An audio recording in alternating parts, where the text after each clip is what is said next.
Today's show brought to you by redcon1.com. That's right. Click the link at the bottom of the podcast app in which you are listening to this on. Check them out. Use promo code T20Quartermiss. That's right. redcon1.com. There's nothing special about being American. None of you can define for me what an American is. I am the nation. I was born on July 4th, 1776, and the Declaration of Independence is my birth certificate. The bloodlines of the world run in my veins because I offered freedom to the oppressed. I am many things and many people. I am the nation. I am 200 million living souls and the ghost of millions who have lived and died for me. I am Nathan Hale and Paul Revere.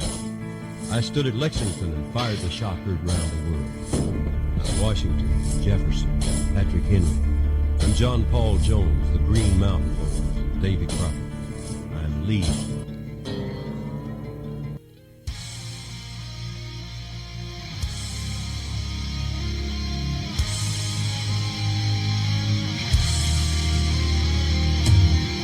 Coming to you from the DTOM Studios in the free state of Florida, sponsored by Maker's Mark Bourbon. This is Don't Tread on Merica. Yeah.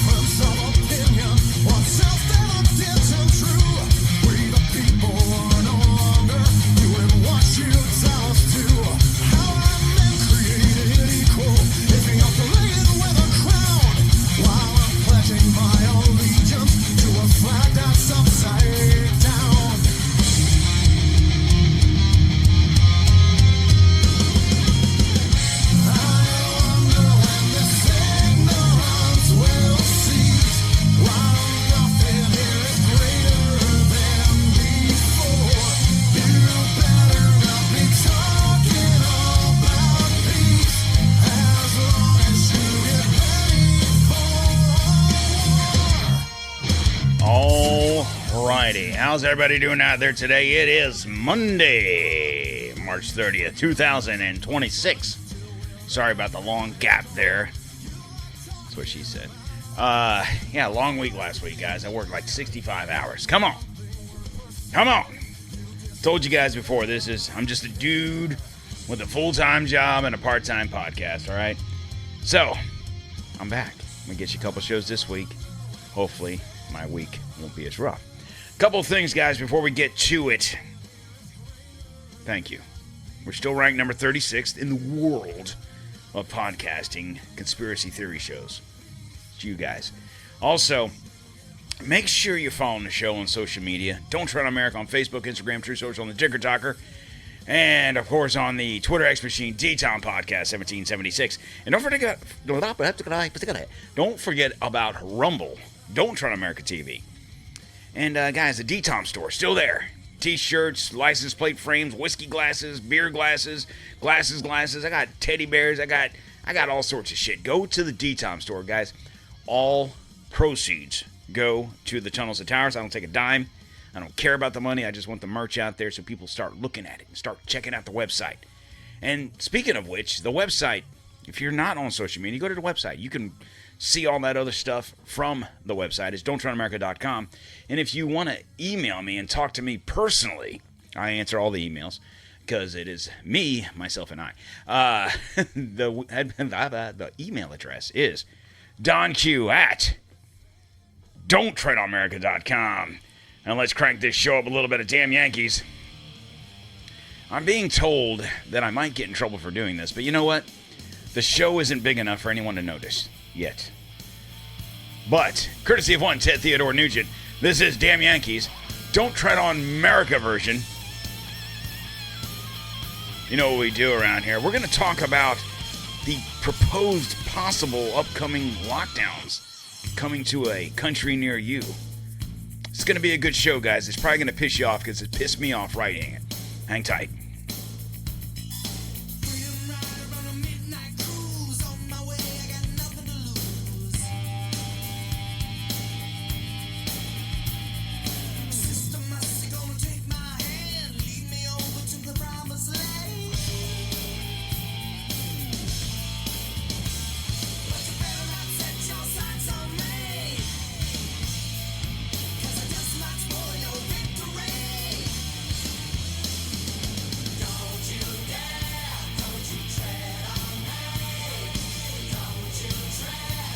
America.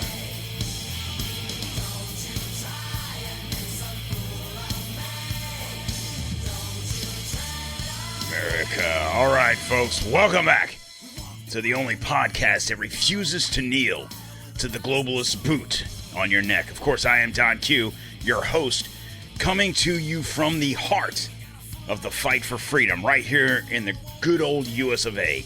Today's episode is a monster show of raw, unfiltered truth, because this isn't about any 30-minute soundbite bullshit.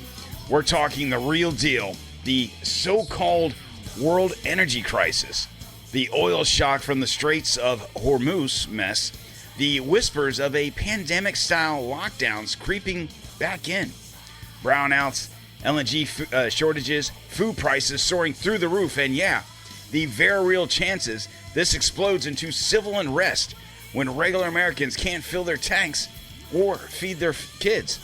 You heard me right. I'm not going to sugarcoat a goddamn thing here, like the mainstream media does. Remember that whole 14 days to slow the spread? Well, that same optimistic government fairy tale they're peddling now with weeks, not months, on this Iran war. Bullshit. We've seen this all before, and this time the conspiracies aren't just theories, they're patterns. Even if the feds haven't stamped confirmed on it, history screams they're hiding something. Government lies, elites profit, and the patriots pay the price. We're going to dive deep, the facts on the ground, every conspiracy angle, the Great Reset, climate lockdowns 2.0, false flags war for control, suppress free energy tech, depopulation via food shortages, Agenda 2030 as the blueprint, all of it. I'm not dismissing a damn thing just because it's unconfirmed. Unconfirmed doesn't mean untrue. It means they're still covering their asses. We'll play audio clips straight from the horse's mouth, Klaus Schwab, WEF insiders, past pandemic architects, and link you to the articles so you can verify yourself. We'll have some commercial breaks to keep the lights on, because freedom isn't free, but neither is fighting tyranny. Buckle up, guys. This is Don't Tread on America. Let's roll.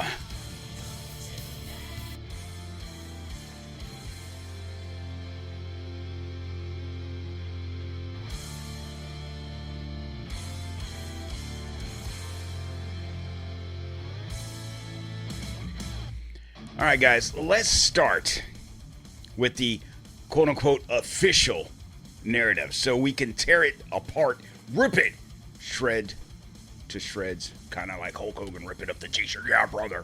As of late March 26, today is pretty late, the U.S.-Israel strikes on Iran have shut down the Straits of Hormuz. 20% of the world's oil, massive LNG and fertilizer flows, gone. Prices spiking. Asia already rolling out 4-day work weeks. Work from home mandates, fuel rationing, early mall closures. The IEA drops a 10-point plan on March 20th.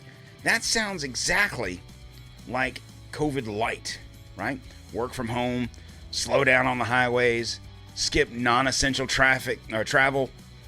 The Philippines, Thailand, Pakistan, they're all calling it energy emergencies. India's finance minister swears no full lockdowns yet. Here in the U.S., the SPR releases a domestic production talk, but gas is pushing $4 to $5 a gallon. Diesel is even higher. Grid strain from data centers and winter storms. Now, these aren't directly oil, but the knock-ons are real. The war timeline, well, Trump says, 4 to 6 weeks? Analysts say that if this drags past April, today's the 30th of March, you're talking 2 days is April, we're in deep. Food, well, fertilizer through the Hormuz is tanked. 20 to 30% global trade hit. Spring planting chaos is incoming. So we're looking at higher prices, potential food shortages abroad, and ripple to the U.S. grocery markets. But here's where I pause. This isn't just bad luck or geopolitics. The patterns match too perfectly with what the globalists have been salivating over since 2020. The never let a crisis go to waste, right? Remember that?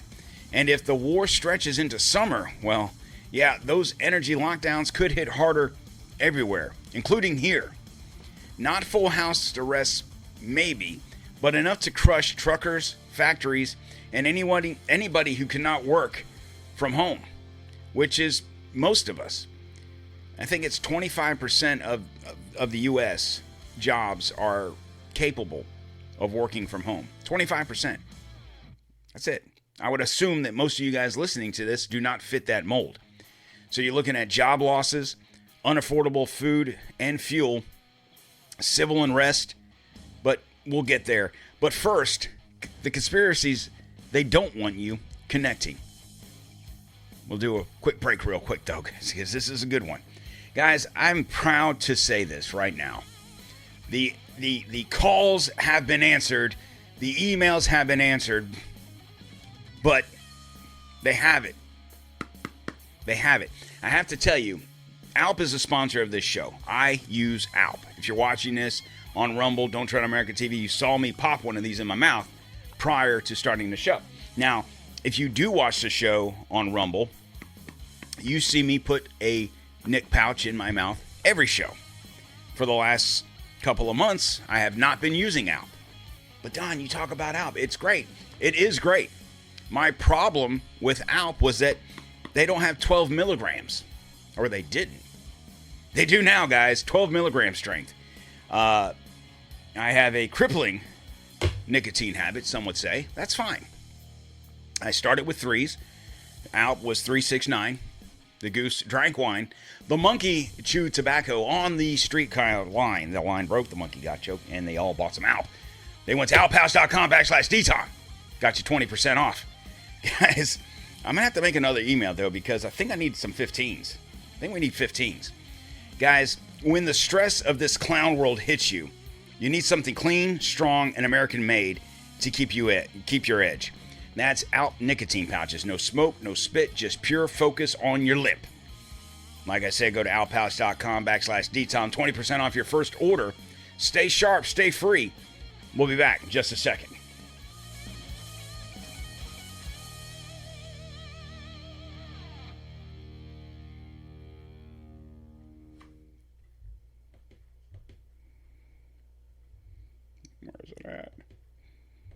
A major human.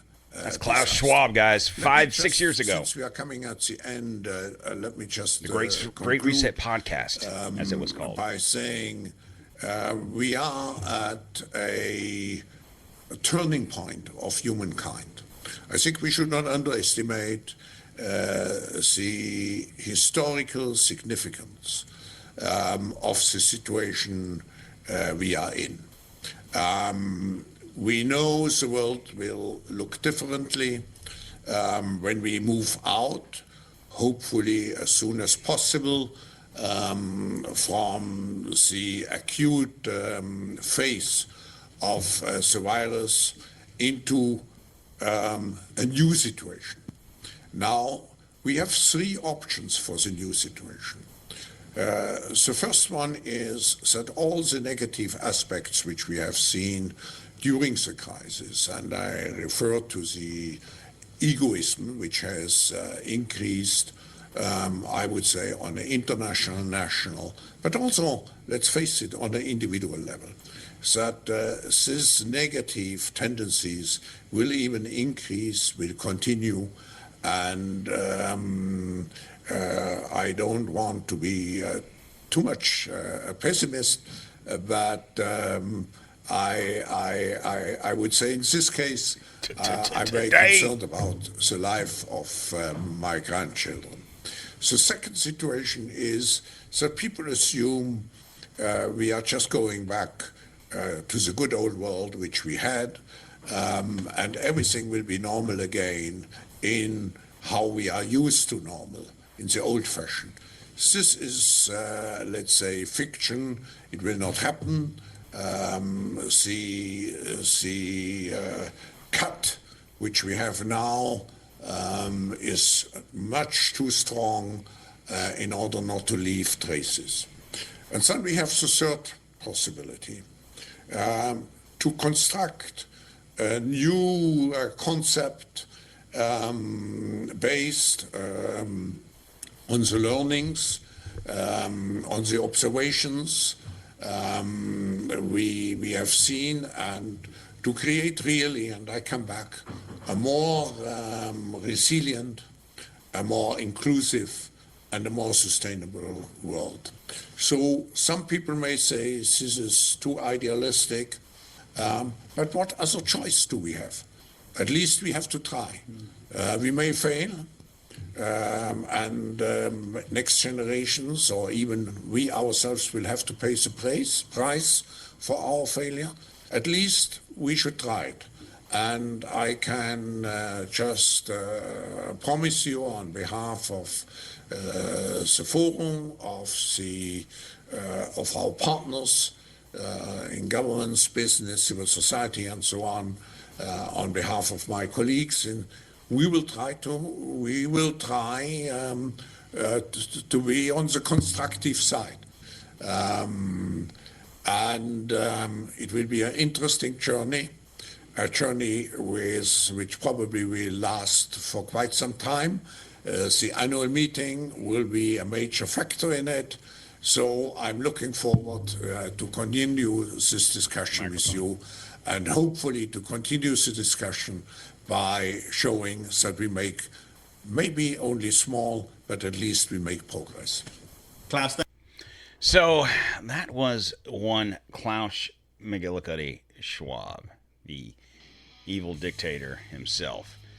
And you heard him say, straight from his mouth, turning point, Great Reset, using the crisis to rebuild a resilient code for control. They said it post-COVID. Now here we are with an energy shock. Now, that video that I just played was from June of 2020. And suddenly, the IEA and governments are rolling out the exact same demand. The reduction playbook, work from home, travel curbs, shorter weeks. Coincidence? Or the test run worked? So, well, they're recycling it now for climate or an energy emergencies. Article after article, the WEF's own 2020 piece says now is the time for a great reset of capitalism. Ties to COVID lockdowns to stakeholder capitalism, sustainability, and ending fossil fuels. Conspiracy theorists call it then. Now, we called it back then. Now it's happening in real time, with Hormuz as the trigger. Even mainstream rags like The Guardian and BBC have written about how the quote-unquote Great Reset became the boogeyman. But they admit the patterns. Lockdowns rebranded as energy conservation. One Australian senator flat out said the joke about conspiracies becoming reality is accelerating with this Middle East conflict. And don't get me started on climate lockdowns.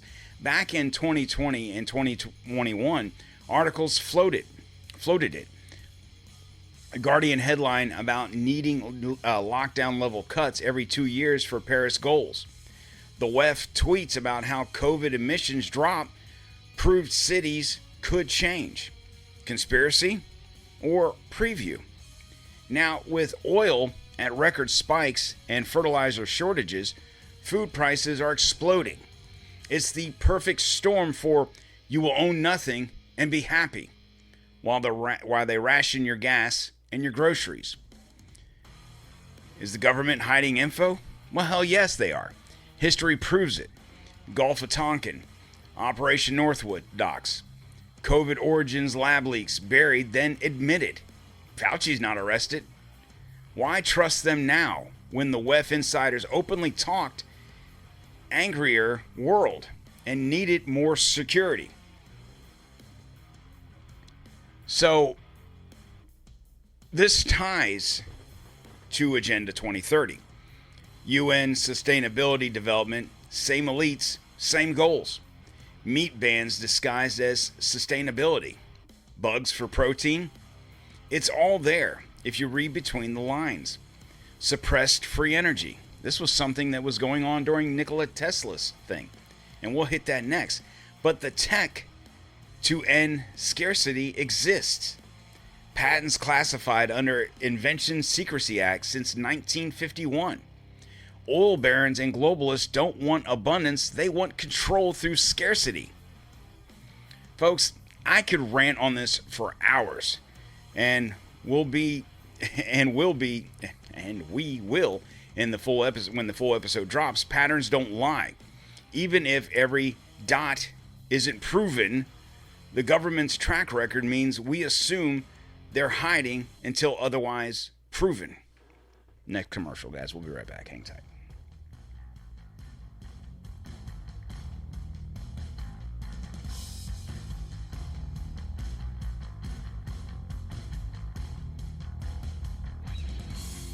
All right. Protect your freedom online, Patriots. The deep state is watching. Don't let big tech or the feds track your searches on this crisis. Go to NordVPN. They are the gold standard. Military-grade encryption, no logs. Head to NordVPN.com. Use promo code DTOM for a huge discounts plus free months. Stay anonymous. Stay sovereign. We'll be right back. Hang tight.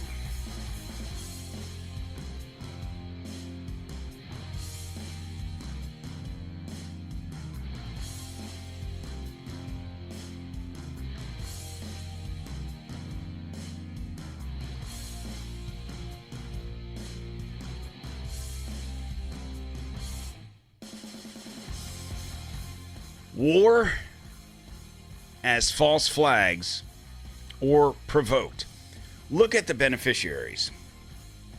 Petrostates, big oil windfalls from spikes, green transition acceleration.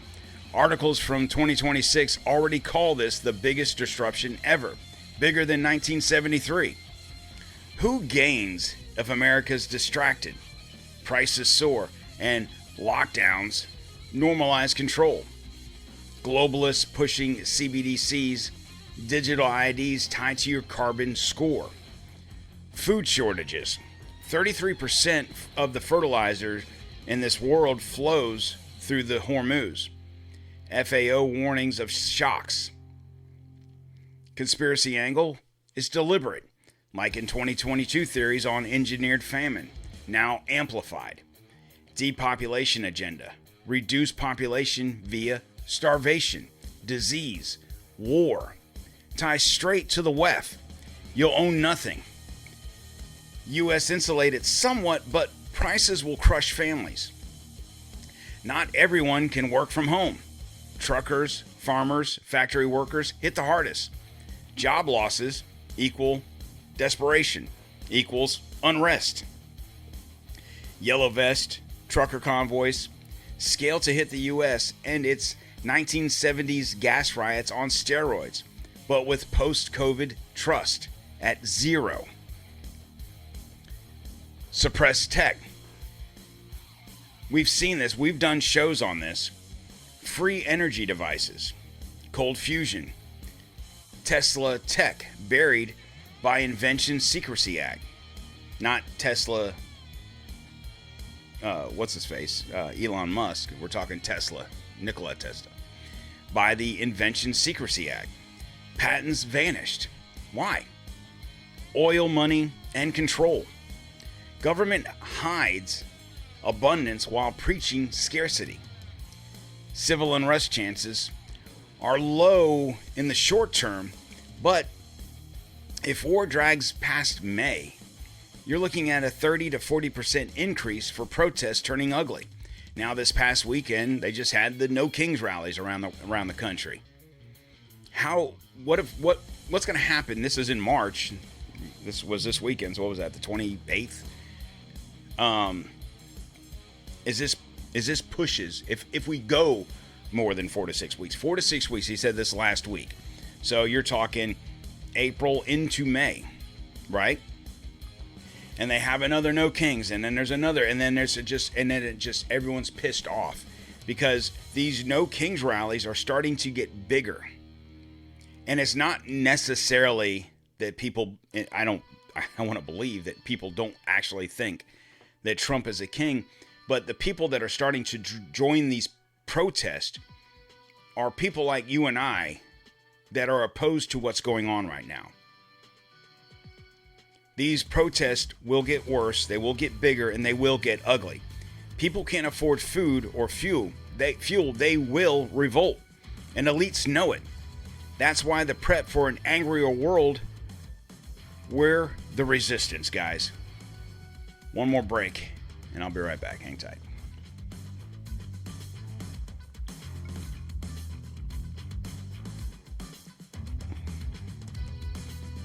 Now, I know I'm giving you commercial breaks, and I want you to spend money. I understand that. We're talking about the world coming to a pause again. But if you are locked down and you are at home, you might as well get some sleep. Support American-made patriots. MyPillow, the best sleep you'll get while fighting tyranny. Use promo code DTOM for massive savings at MyPillow.com. Mike Lindell's still in the fight, just like us. Great pillows, great cause. Back after this.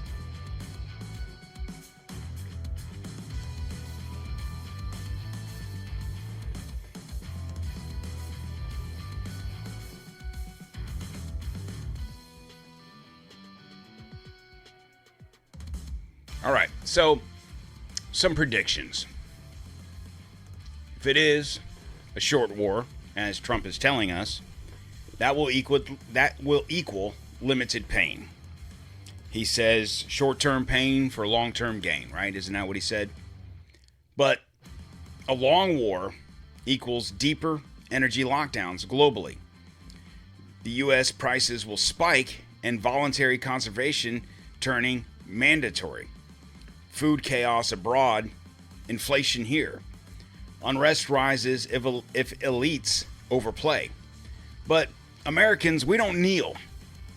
Stock up, local farm, off-the-grid skills, and vote like hell and expose the reset. Guys, this is where I'm going to rant for a little bit.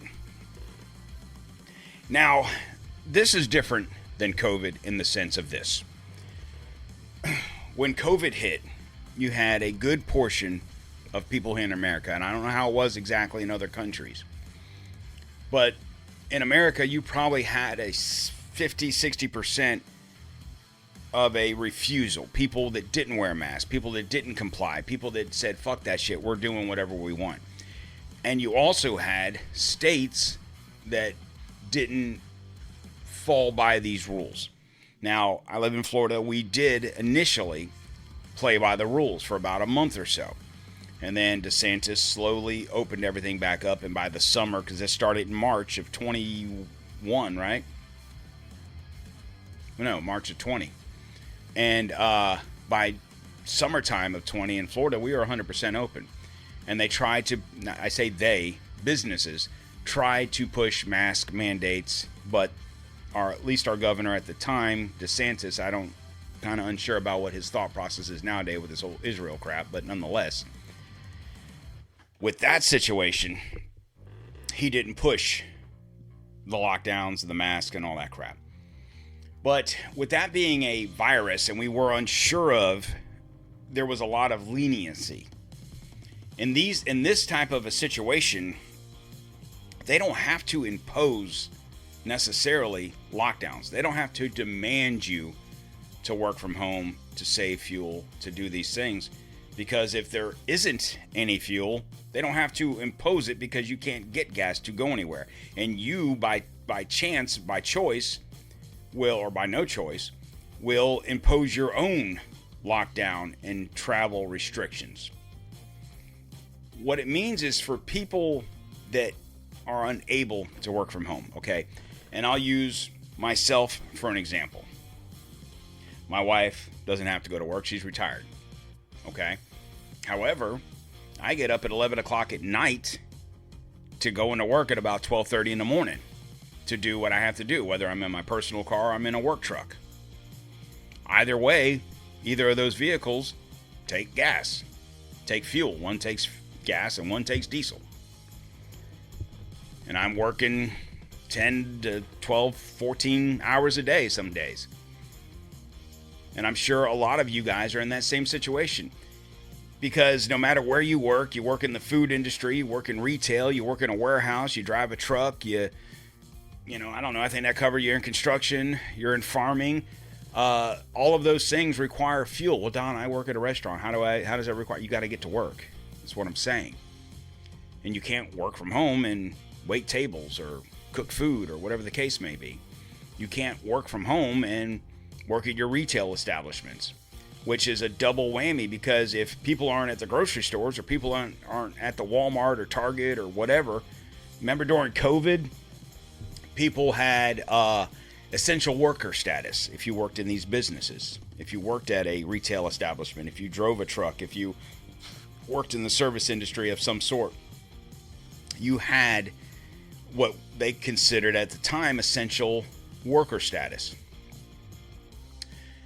Well, in this situation, that doesn't matter. So let me paint a picture for you guys. If you work in retail, if you work in a grocery store, you drive a truck, whatever, you deliver goods across the country or across the state or across the town. If there's no fuel for those vehicles, whether it's for you to get to work or for you to drive your truck, you're not delivering shit, you're not going to work. So when that happens, this is what happens. There's no one at the stores to ring up the customers to stock the shelves. But even worse is there's no trucks delivering the goods for the shelves to be stocked. This is way different than COVID, because semis were still rolling. Walmarts and your grocery stores were still open, because all of those peoples had essential worker status. That's not going to mean a hill of beans when there's no fuel. Now, in America, we're fortunate in the sense that we shouldn't see a fuel or food shortage. The one thing that has happened, even with Biden in office, is our production didn't slow. It slowed some during COVID, obviously, but afterwards it ramped back up. There was inflation because goods outmatched product, product outmatched money, I guess is a better way to put it. And we had that issue. Once we rebounded from that issue, inflation started to go down. This is going to be a different type of inflation, because what's going to happen is all these goods that you have in stores, whatever it is, food, dog food, paper towels, toilet paper, whatever, that all gets delivered by truck. It doesn't magically appear on a shelf. If those trucks stop or slow down, it's not because the drivers don't want to work because they're afraid to get sick. It's because they can't. Even if the back rooms of these stores are full of product, if the workers aren't there to unload the trucks or load the shelves or ring up the customers, guess what? You're not buying shit anyway. Now, Chris and I have run scenarios through our heads over the past week talking about this. And this is where the digital ID aspect comes into play. Could you possibly see a situation, maybe not in America, but what's going to happen in America is if the fuel's there, that's one thing.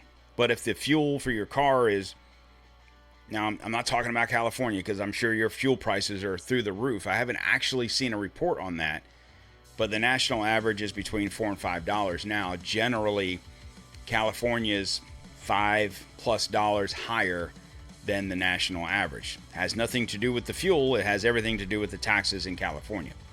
We've talked about that. But if you're working in retail, you're working a minimum wage job. I'm not saying minimum wage like you're making $5 an hour, but you understand what I'm talking about. Rent's out of control because of COVID, still from COVID. In Florida, it's real bad right now because of so many people that have moved here, and there's not enough houses for the people. So apartments are expensive. Renting a house is expensive. You know, if you bought a house in the last, 3 or 4 years, you understand your mortgage is probably through the roof. So you're already tight, Can you afford let's say gas was costing you $30 to fill up your tank. Now it's $50. Then it's $60, $80, so on and so forth. Well, I need to go to work. So maybe you conserve your fuel consumption by just being able to go to work. And, the whole, remember during COVID, they had the online schooling, right? Kids didn't go to school. They did it online. Well, I didn't like that. So I don't want you to misconstrue what I'm going to say by saying that's fine and all, because it wasn't. What I mean by that is the teachers were still in the schools and they were teleconferencing essentially to the students on the computers. Well, if those teachers can't afford to go to the school to do that, excuse me, then no school. So we're talking a situation where will it be a broad-based computer learning? It's not Mrs. Johnson doing the schooling, it's AI doing the schooling. Manipulating your kids even worse than they were during COVID. So in other countries around the world, especially in Europe and in Southeast Asia, you're already seeing these things being implemented slowly. They have already implemented not necessarily stay-at-home orders, but limited travel orders. I think in Thailand, there's no air travel in or out of the country because of jet fuel. Now, Chris and I talk, and it's like, well, surely they have fuel. And I'm like, yeah, surely they have jet fuel and they have gasoline. However, they're conserving that for emergency status. What I mean by that is if they need jet fuel for whatever reason in emergencies. They're conserving fuel, gasoline, and diesel in the country for first responders, police, firefighters, ambulances, to be able to keep hospitals open and stuff like that. So they have to conserve the fuel. I saw a video on TikTok the other day that Chris had sent me from Australia.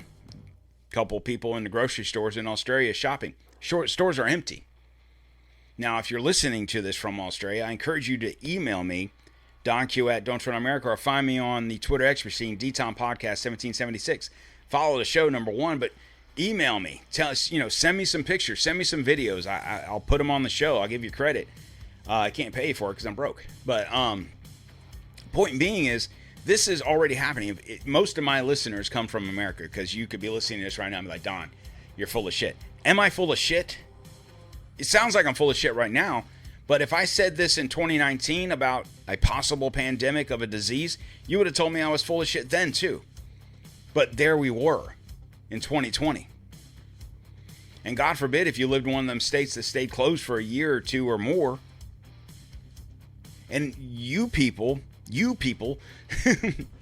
all of us, but especially those that lived in some of those states, and if you happen to stumble upon this show and you're a liberal, you know exactly what I'm talking about. You guys have to be just as pissed.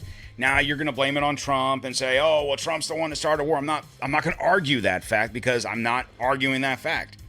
I don't think we need to be involved in this whole situation.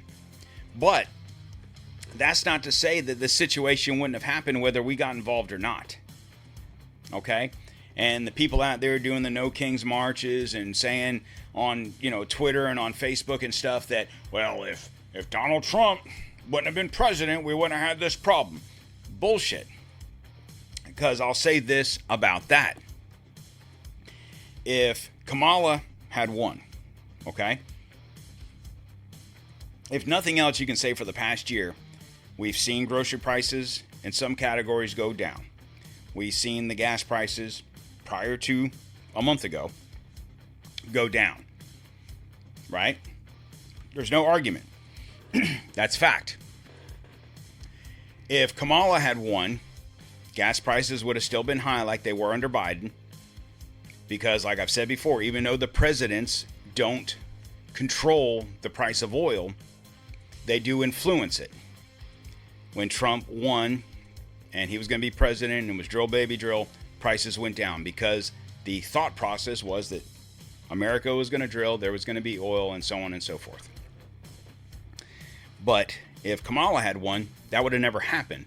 So prices would have steadily raised. So if the U.S. average on fuel 6 months ago was like $2.75, okay, in the past 6 weeks it's gone up to about $4 a gallon. Some places it's higher, some places it's lower. So that's an average. If prices under Biden and then Kamala had been about $3.50 on average, we'd be looking at about $5 gas right now. Then going to, you see what I'm saying? And maybe she wouldn't have acted the way Trump is. Maybe she would have. Maybe it's not, doesn't have anything to do with Trump or Kamala or whoever the president is or was or would have been. It's these other players in the game. So, with that being said, I had a thought, and I talked to Chris about this. Do you think that this war, this whole situation, was a pre-planned or better yet known event? Like back in January of this year, did they know that this was going to happen in February, at the end of February? Did they know that this was going to happen? Well, there's no way to know that, obviously. But the reason I asked that question was this. Maduro was president of Venezuela for how long, right? And Chavez before him. The same shithole country. Has been like that for decades. Why did we decide in January to go after Maduro? Why all of a sudden did we decide to do that? Because you remember Trump said, oh, we're going to get the oil, we're going to have control of Venezuelan oil, yada, yada, yada. And then I started thinking, well, could that have been a precursor to this whole situation? Before Netanyahu, before we do this in Iran, we, the United States, we need to seize the oil in Venezuela. So at least we can have that. So was this a plan to make oil companies in America even richer than they already are by seizing that oil, refining it in our refineries to be able to corner, let's say, the oil market in United States' favor, trading with United States dollars? See, China is still buying oil from Iran because they control the straits right now. So Iran, are only letting certain ships through. So right now, this oil crunch isn't hitting China like they want to make you think. The reason the oil markets are still high and the price of oil is still high is because oil globally is traded on the stock markets across the world in American dollars. That's why the oil prices are so high still. However, China, I should say, is purchasing oil from Iran with Chinese money. They're not using the American dollar. That's what's keeping the price high. Now, oil in Southeast Asia, or even better yet, in Australia, comes from Southeast Asia. The oil that is in Southeast Asia comes from the Middle East. The kicker about this is I think it was 10, 15 years ago, Australia produced 70% of its own oil.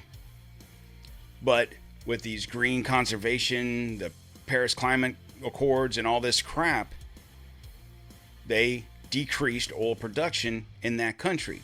Now, I could not find that they are unable to produce oil anymore. I don't know that they destroyed their capabilities of producing oil. I have no idea. Or producing gas, refining it. I don't know. But if they stopped it or limited it, maybe the ability to do it is aged, if that makes any sense. If you have machines that you haven't used in 10, 15 years, then your infrastructure is crumbling. And they just purchased oil.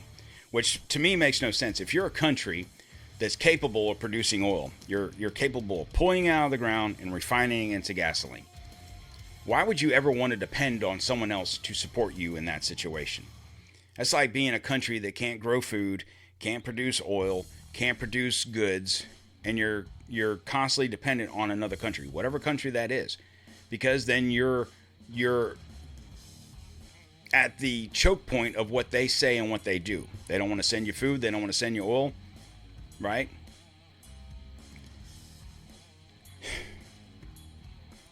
We also have seen in this country a huge reduction in coal-fired electric plants, right? And they've switched to liquefied natural gas. That's happened around the world. Well, if you're in Europe, if you're in Southeast Asia, and you're in a country that has done this, and now you cannot get liquefied natural gas, you're screwed. Europe depends on 75% of its liquefied natural gas to come out of the Middle East there, Strait of Hormuz. And something BB said the other day that is concerning to me is that he says it would be fine if they just ran the pipeline through Israel.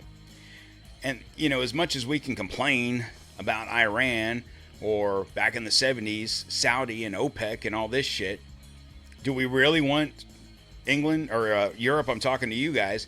Do you really want Israel in control of your energy? Really? I don't think you do. I don't think you want it any more than Iran. And as a matter of fact, Iran is supplying. They would still push out that product because they just want the money. Israel plays dumb games. They don't fight the way they fight dirty, I guess is a good way to put it. And they'll shut the valves off as quickly as they turn them on, because it's not about money. We give them plenty of money. So my question was the Venezuela situation a precursor to this situation? Now, like I said it before, in America, the biggest thing that's going to hit us is prices. Price on gas, price on food, price on goods, and which could possibly stop the flow of traffic to people going to work, people going to school. And God forbid, if you drive a truck for a living, could you see a situation where let's say you work for an industry that delivers to grocery stores or Walmarts or whatever, and you deliver 5, 6, 7 days a week, but now your company can't afford fuel to have trucks running 7 days a week. Maybe they slow it down to 4 days a week. Well, if you work at a business and there's 60 employees working there, and now we are doing 2/3 of the traveling that we did, well, then we maybe only need 2/3 of the people working there. That's a possibility. That is concerning to me because that is something that I do. So when I say these things, I'm not saying these things to scare you. I'm kind of scaring myself because I don't know. But the signs are pointing to, was COVID a test run on the lockdown situation? Because you can only scare so many people with a disease. And when a lot of us saw what the disease was doing, or better yet, not doing, we were like, this is bullshit. This has nothing to do with disease. This has everything to do with your ability to be able to go anywhere. Like, this whole TSA thing with the airlines and everything. Well, that's phase 1. Well, phase 2 is going to be no one can afford a plane ticket because of jet fuel being too expensive. Then you won't really need TSA or the quantity of TSA because no one's flying. That's a possibility. And it's not like during COVID, you would say, well, we just won't fly, we'll drive. Well, you can't do that because you don't know if you're going to hit a gas station driving to wherever you're going. Maybe that's the plan, to keep everyone, maybe not at home, but in town. Keep you local. Using public transit. Using your bicycle. It is concerning, and it is something to think about, that I can tell you to go vote. I can tell you to do all these things, but I think that's out the window. I really do. I'm getting to the point where I'm going to tell you to stock up. I'm not going to sit here and tell you to go to My Patriot Supply, use promo code blah, blah, blah. I'm not telling you. That shit's expensive. I am going to tell you, like I did during COVID, to maybe start stocking up while you have the money and you have the ability to do so. Maybe you buy some canned food, some things like that. It's going to last a little while. You know, if you drink water like I drink water, maybe you stock up on water. I usually stock up on water this time of year because it's approaching hurricane season. So I'm already on that. It has nothing to do with this, but it will, or it could. I think the better thing to do, and I've said this before, stock up on, I hate to say it like this, but I've said it before, I'll say it again, and I'll probably say it again. Ammunition. I've said this before. If you don't have a gun, maybe you go purchase one while you can, while you maybe have the money. It's tax return season. Maybe you got a little extra money laying around. Maybe you go buy a shotgun, a rifle, a handgun of some sort. I'm not saying you got to go buy a $2,000 AR. I'm not saying that. I'm just saying that if in the next 3 months things get bad, okay, you can't control the human nature to want to be, for a person to want to be able to feed themselves or their family. Okay? I'm telling you guys, March 30th, 2026, to start getting ready. Here's the thing. If I'm wrong, great. I hope I'm wrong. One of my things that I always say is better to be safe, it's better to be safe than sorry. You hear that, right? I'd rather have it not need it than need it not have it. That's my thing. And it looks like it's going to rain. I better take my jacket with me to work, because I'd rather have it and not need it than it be pouring on my ass and I'm getting soaking ass wet and I'm pissed because I left my jacket at home. You understand what I'm saying? I'm not saying you sit at your, on your front porch, like the principal from Back to the Future with your bulletproof vest on with your shotgun. I'm not saying that. I'm saying to you, be vigilant. Be very aware of your surroundings. If you are in a better place and you're able to go to the grocery store, you're able to go shopping, maybe you don't let your wife go by herself. Maybe you pay attention to who's around you in the stores, outside of the stores. Maybe you don't go shopping at night. Now, I'm saying this now. I'm not saying tomorrow when you go to the grocery store, this is going to happen. I'm saying it could possibly happen in the next 3 or 4 months. Not saying it's going to happen. I'm not going to be Alex Jones and get ready for the lockdowns and the blah, blah, blah. I'm saying be prepared for the lockdowns. Be prepared for the unrest. Okay? Because if, capital I, capital F, if this situation drags for another 4 months, which by all accounts it can. I mean, you remember COVID. Back in March of 2020, it was the whole 2 weeks to slow the spread. 2 weeks to slow the spread. Some of you guys were closed for 2 years. There's a handful of states that didn't close at all. Florida even closed for a month. And slowly opened back up. So, relatively speaking, we were closed. We were not at 100%, let's put it that way, for 3 months or so? But that was 2 weeks to slow the spread. If you are a longtime listener of this show and you remember what we used to say on the show, we had a kind of a laughing joke, Chris and I, when Chris was still on the show. And we'd be like, it's 500 and blah, blah, blah a day of the 14 days to slow the spread. Because that's how ridiculous it was for a lot of people in this country. If Trump is telling us, and Marco Rubio is telling us 4 to 6 weeks, and when we use the 14 days, the 2 weeks to slow the spread as an analyst of time, we could be looking at a 2 to 3 year war here. And people are saying now, this isn't me speaking out of my ass. These are analysts. These are economic analysts saying that if this drags on for 4 months, we're going to be in trouble. Around the world, not just in Southeast Asia or in Europe, but even in this country, even though there won't be a shortage of stuff in this country, there's going to be a shortage of a way to get the stuff because no one can afford fuel. No one can afford. And then, like I say, if you're able to afford fuel, if you're able to go to the grocery stores, who's going to be lurking in the shadows? That's why I'm telling you to be prepared. Because just because Trump and Rubio and them are saying 4 to 6 weeks, what's going to happen at the end of April, beginning of May, when it is approaching that 6-week mark?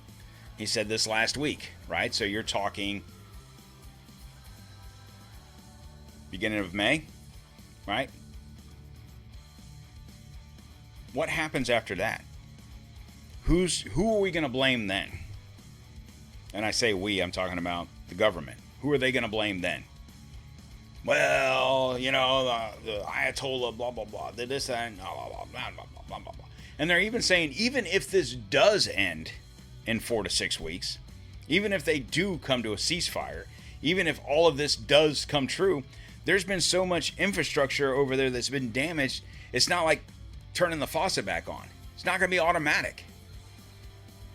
And that's concerning because, you know, Trump come out the other day. He says we've had good peace, you know, negotiations. We're working towards an end to this, and da da da da da. And then later that night, Israel bombs the shit out of Iran. And why is that? Well, it's because Iran has a different agenda. Israel's agenda has nothing to do with why, well, it does have to do with why we're there, but our goal is to, I mean, in all honesty, and I've talked about this on the show, our goal for being over there is to harness Israel. Because I saw a video from a rabbi the other day. This goal, this process is biblical. And the goal is to expand the Israeli kingdom. This isn't about protection for the state of Israel. This is for the expansion of the Israeli kingdom. From the Nile to the Euphrates. We've talked about this. This has nothing to do with Israel trying to protect itself. It has everything to do with Israel and the Israeli kingdom.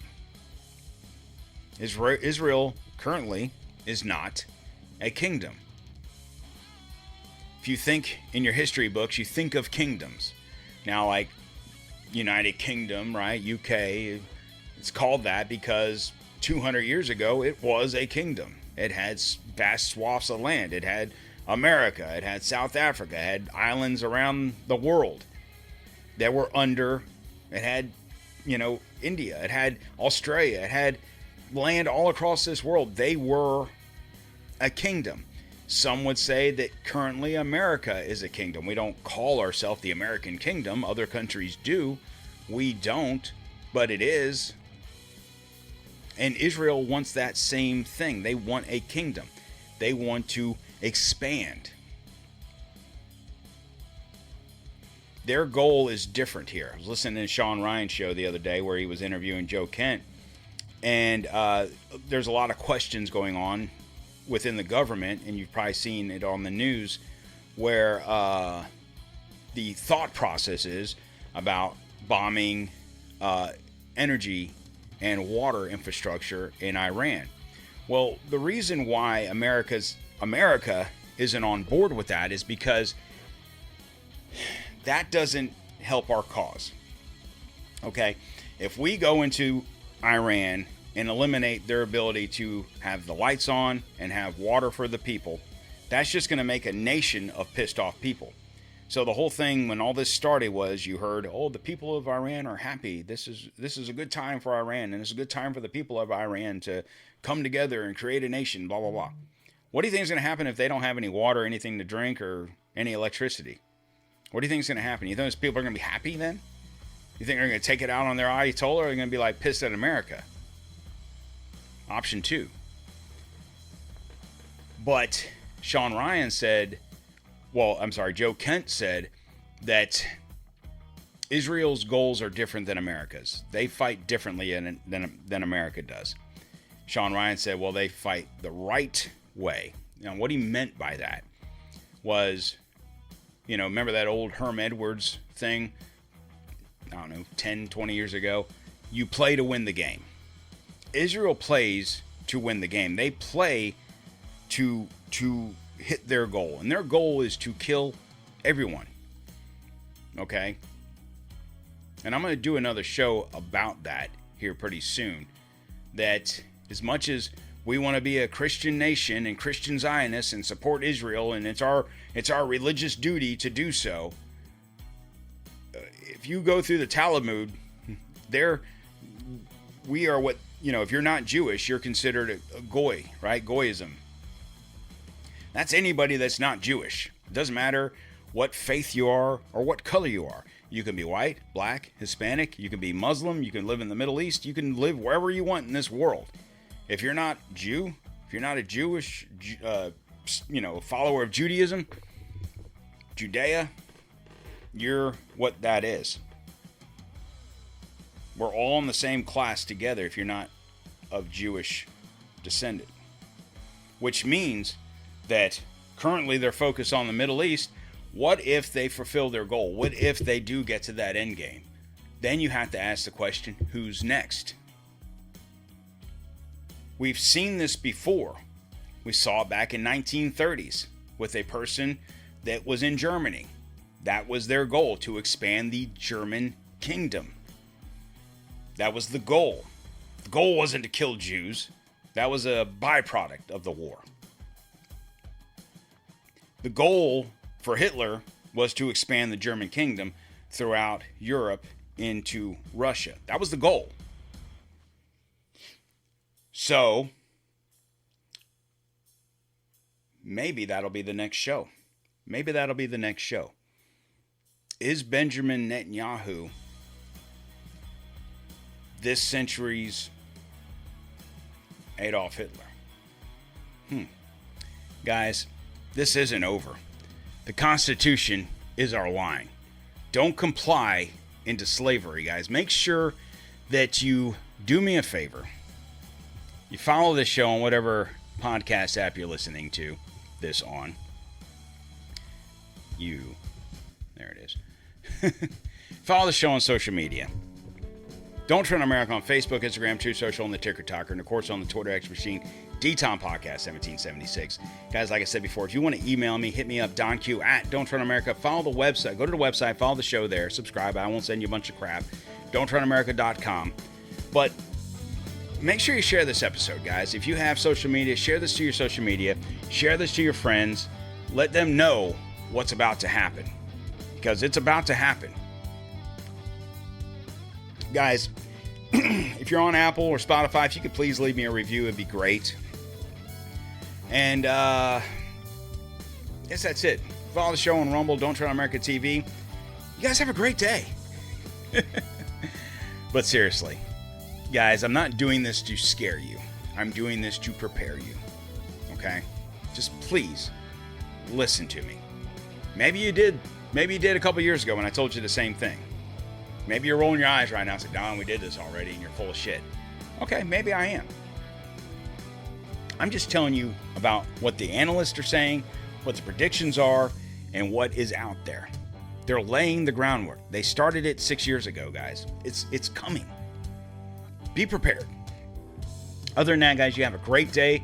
Today's Monday, so I'm trying to be back here either Wednesday or Thursday. So make sure you follow the show, and we'll talk later. Peace.